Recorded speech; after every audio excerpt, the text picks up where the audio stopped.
Tonight's true scary story is the extended version of the addiction that led to possession. I will be telling this story in first person, just to let you guys know, but before I get started, if you could just hit that like button, it really does help me get my videos pushed out, but only if you appreciate my work. And before we start, there is a trigger warning for SA, self-harm, and substance use, so if you cannot handle that, please don't watch this video. Okay, let's get started. I'll start with the first time I remember anything happening. I don't remember walking home from court. Only fragments. The smell of bleach outside in the hallway of the courtrooms, the way the lights buzzed overhead, like they were whispering secrets. The prosecutor's voice, sharp, rehearsed. My own voice didn't even seem real. I think I disassociated for most of it. It felt like watching someone die slowly, politely, on a wooden chair. When the judge dismissed us, I just stood there, frozen for a second, like I was waiting for something to change, but nothing did. It never does. Outside, the wind hit my skin too hard. I must have walked home, because when I blinked, I was in my room. But I don't remember the in-between. The front door creaked open and shut behind me. No one said anything. Dad was in the living room, passed out drunk as usual by 2 p.m. The bottle of Jim Beam still clutched between his thighs like a comfort object. His mouth was open. The news was blaring about some girl that had gone missing. I paused in the hall. I don't know why. I always expected him to look up, ask me how it went, say something like, "I'm proud of you, kid." He didn't even blink. My room still smelled like blood, burnt incense, and old nail polish, like I had been trying to cover something up for years. It wasn't working. I locked the door behind me. That was my routine, my ritual. Lock the door, turn the fan on high, sit on the bed, open the tin under the dresser. 3 pills left. I didn't even think about it. I just swallowed them dry. They got stuck in my throat for a minute. I thought about letting them, but then they went down, like always. Then the float came, the soft disconnect, like being held underwater but warm, like the air wasn't so sharp anymore. I laid back and stared at the cracks in the ceiling. There was one that looked like a jagged lightning bolt branched over my bed. I used to trace it with my eyes when I couldn't sleep, like it was a map. Tonight, it looked more like a vein. But then, the noise came. Tap, tap, tap. Not loud, not urgent, just steady. At first I thought it was a mouse, and then I thought maybe it's my dad messing with me again. But the footsteps, they never came. Just the soft, delicate rattling of the doorknob, like someone was testing it. I couldn't move. The drugs had me soft, slow. My arms felt like they were made of laundry. I whispered, "Dad?" knowing that he wasn't going to answer me. Silence. Then, I waited all night, eyes wide open, something primal thrumming behind my ribs, like prey. Morning came, slow and gray. When I finally opened the door, the hallway was empty, but there was 3 small scratches underneath my doorknob. They looked careful. After that, things started small. Things in the wrong place, a hairbrush turned upside down, my pillow on the floor, the mirror cracked slightly on the edge, although I hadn't touched it. One night, I woke up standing in the hallway, just standing in the middle of the night. No memory of getting up. I tried telling myself it was something like sleepwalking, withdrawal, something explainable. But then I started seeing her. Not full on, just glimpses. Reflection in the mirror, a figure standing behind me in the TV when it was off. Always just for a second. At first I thought it was me. She looked like me, but not. Too pale, her hair a little darker, eyes too wide, her mouth slightly parted, like she was about to whisper something. One night, I caught her smiling, not a flicker, a full, slow grin, like she had been waiting forever to be seen. I blinked and she was gone. I told no one, not even my therapist. What could I say? "Hi, I think my reflection is haunted and trying to take over my body." Yeah, that would go over well. I went to rehab 6 months later. That was rock bottom. I took too many pills, passed out in the bathtub. Dad didn't find me. The landlord did. During an inspection. They said I was lucky to live. I didn't feel lucky. At the center, the walls were white. The air smelled like soap, bleach, and plastic trays. I hated it, but I needed it. I detoxed, got clean, started journaling like they said, group therapy, breathing exercises, the whole thing. I cried a lot. Sometimes I raged, and the whole time she never came. I thought maybe I imagined her until I hit 6 months sober. I was brushing my teeth in my apartment bathroom. No high, no haze, just me. The lights buzzed overhead. The mirror was small, cracked in the corner. And then my reflection blinked after I did. Not off sync, not lag, just wrong. Like it wasn't mirroring me at all. Like it was watching. I froze. I spit toothpaste out in the sink and stared. She tilted her head. Not mine. My knees went weak. She was still there, sober and clean, and she is still there. Now I'm 3 years clean. I go to meetings. I sponsor other girls. I live in a small studio apartment with peeling linoleum and a black cat that I didn't mean to adopt, but I'm still alone.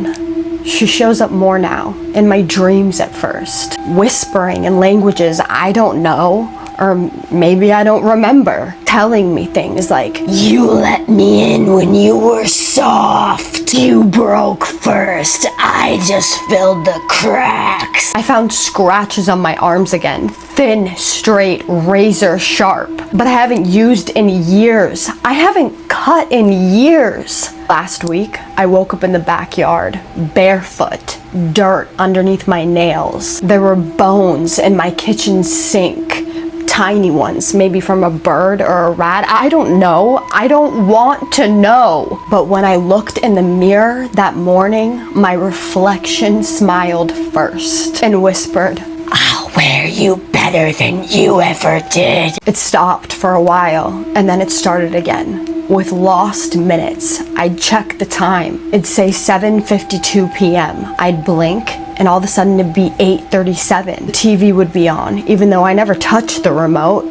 A cup of tea would be steaming in the kitchen. My phone would be open to a number I hadn't called in years. The first few times I brushed it off. Distraction, stress. I've been through worse, but then it happened in a meeting. I was sitting in a circle, second chair from the coffee pot. Like always, listening to some guy named Don talk about how he broke down crying in a Dairy Queen parking lot. I remember nodding. I remember that. And then I was in my car, in the parking lot. The meeting was over. 37 minutes. Gone. My hands on the wheel, my keys in the ignition, my seatbelt on. I don't remember moving. Don't remember leaving. No one said anything afterward. No one asked if I was okay. I guess I acted normal. Enough. Or she did. That night, I pulled an old audio recorder from my closet. One of those cheap ones I used to take to therapy. I placed it on the nightstand, I hit record, and I laid in bed. Lights off. Staring at the ceiling like always, my chest was tight, my mouth was dry. I didn't expect anything to happen, honestly. I just needed proof I wasn't losing my mind. I wake up at 3:16 a.m., covered in sweat. I couldn't move right away. Couldn't breathe right either. My lungs felt like they had been used by someone else. The room was freezing. I could see my breath. The recorder was off. When I finally got the nerve to hit play, I had to pause it 3 times and stop myself from shaking. It started with static, then creaking, then footsteps slow and deliberate, moving around my bed, and then my voice, but not breathy, calm, confident. "She's soft now," it said. "She dreams of falling. She doesn't deserve the bones she walks in." In silence, then a long, slow inhale.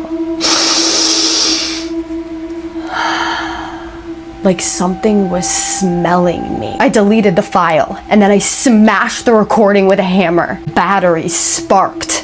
Then the next night, I found a new one in the same spot, unopened, in a box, no return address, no receipt, just sitting there like it belonged. I didn't touch it. Kayla, my sponsor started noticing. You good? She asked me one night after a meeting, holding her cup of bad coffee like it was a shield. Yeah, I smiled, practiced. Just tired. You've been tired for 3 months, girl. I laughed it off, changed the subject, talked about a new job I didn't actually have, about a guy I hadn't really met. I could tell she didn't buy it. She let it go. She always did. People don't ask too many questions when you've already survived the hard stuff. They assume everything else is just noise, but it wasn't. That week I woke up in a hotel room I didn't remember booking. My wallet was untouched, my keys were on the nightstand, and there was a note folded neatly right beside them. My handwriting, but not. Don't fight me. It hurts less when you sleep through it. There was blood on the sheets, not mine. 3 nights ago, I tried a test. I stared into the mirror for 15 minutes straight. I didn't blink. I barely breathed. And right when I thought I was fine, right when I convinced myself that nothing bad was going to happen, she moved. Just her hand. Her fingers twitched. Mine didn't. She was smiling. I wasn't. Then she mouthed something. Not out loud, just her lips. Almost ready.